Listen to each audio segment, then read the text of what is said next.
Sawasdee krab. Thank you for joining us for the midday edition of NBT World Brief right here on NBT and NBT World. I'm Surapal Tharanarit.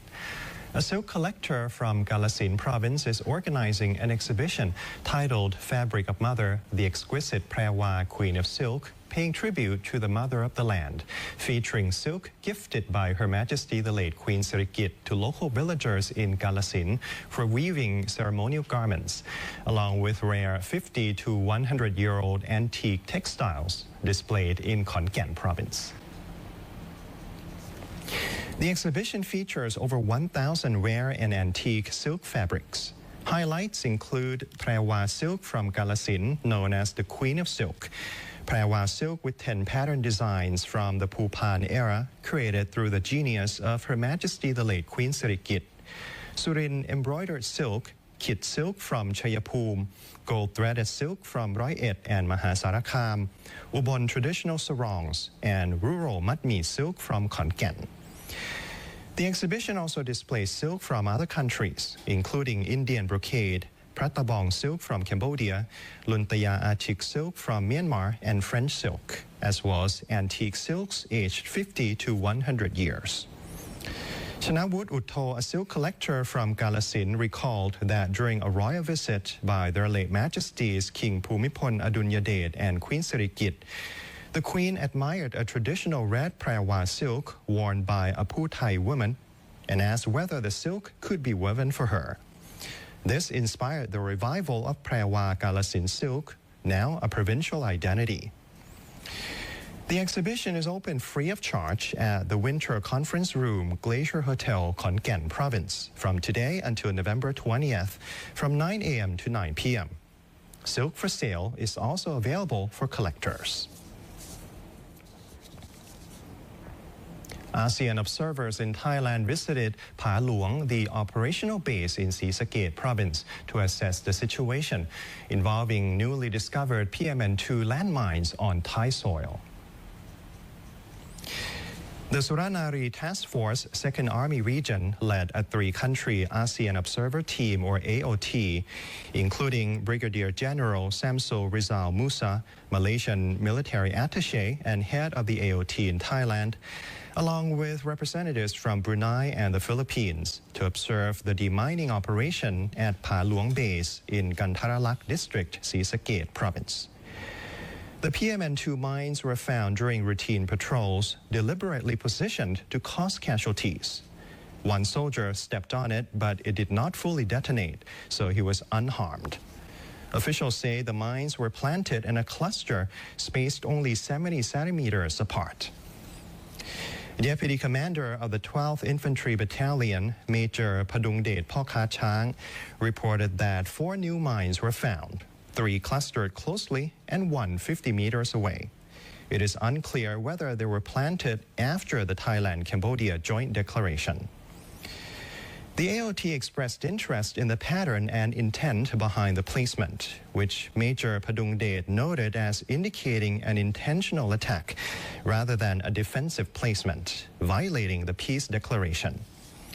Recovered mines will undergo international technical analysis to determine their origin. Brigadier General Samso Rizal Musa commented that it was fortunate the new mines did not fully detonate, and displayed recovered mines with identification numbers to the media as evidence. The Ministry of Foreign Affairs has announced that Thailand will host an international conference on combating online scams on December 17th to 18th, 2025 in Bangkok. The event aims to foster international cooperation and strengthen efforts to prevent online fraud. The ministry briefed foreign ambassadors, embassy representatives in Thailand, and international organization delegates about the upcoming conference.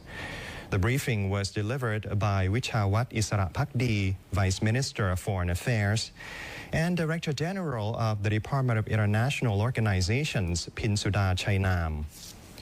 The initiative follows remarks by Minister of Foreign Affairs, Sihasak Phongkiet Kaew, at the 47th ASEAN Summit and APEC meetings. Prime Minister and Interior Minister Anutin Chanvirakul has offered to host the international conference on combating online scams. Thailand recognizes that online scams and transnational cybercrime have become a serious global threat. These crimes are expanding rapidly, evolving into complex criminal networks that combine multiple forms of cross-border crime. They pose significant risks to national security, the economy, society, human rights, sustainable development, and public trust. The upcoming conference aims to build a global partnership to combat online scams, develop long-term strategies, and strengthen international coordination in preventing, investigating, and disrupting cybercrime operations. It will also focus on prosecuting transnational criminal networks, ensuring victim-centered protection, and delivering justice to affected individuals. The National Film and Video Board approved measures to promote filming Thai movies within Thailand. The program will support producers through a cash rebate system based on investment value, aiming to advance Thailand's film and digital content industry globally.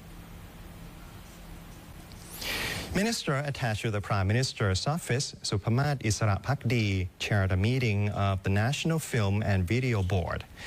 The meeting was attended by Minister of Culture Sabida Thaiset and board members at the Ministry of Culture Conference Center. The board approved Thailand's first incentive program to promote domestic film production. Filmmakers can receive a 15% rebate on in-country production costs for projects over 15 million baht. Additional rebates include 5% for films following designated themes, 2.5% for budgets over 40 million baht, 2.5% for budgets over 50 million baht, and an additional 5% will be given if the film is shown in at least 4 countries or streamed on a platform available in at least 4 countries, including one outside ASEAN. Culture Minister Sabida Thaiset stated that the board also approved incentives for foreign digital content production in Thailand. Foreign companies hiring Thai providers can receive a 20% rebate on the contract value. Conditions include a minimum contract of 5 million baht, submission of an application before starting work, and full payment upon completion. The program aims to attract international projects, create high-quality jobs in animation, VFX, gaming, and virtual production, and raise the skills of Thai talent to meet global standards. And that's all for this edition of NBT World Brief. You can stay updated with the latest developments right here on NBT and NBT World. For more stories, simply scan the QR code on your screen to access our full coverage across all media platforms. Until next time, สวัสดีครับ